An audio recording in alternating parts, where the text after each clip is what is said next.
জয় বাবা লোকনাথ। এই যে দেখছেন সামনে গরম গরম খিচুড়ি আর আলুর দম, উফ ভাবা যায়?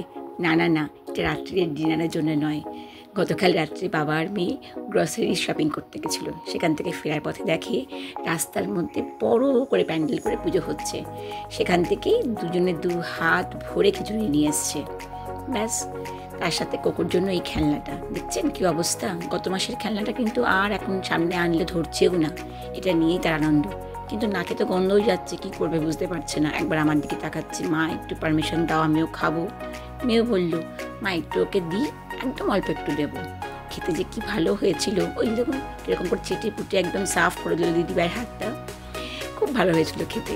তারপর ভাবলাম যে না, আজকে রাত্রিবেলা তো করে রুটি খাবো, একটুখানি খাই, বেশি খাবো না। বাদ বাকিটা তুলে রাখলাম, নিরামিষ খিচুড়ি কোনো ব্যাপার না, সকালবেলা উঠে না হয় একটু টিফিনে খেয়ে নেব। তাই করলাম, রুটি টুটি করে ফেললাম।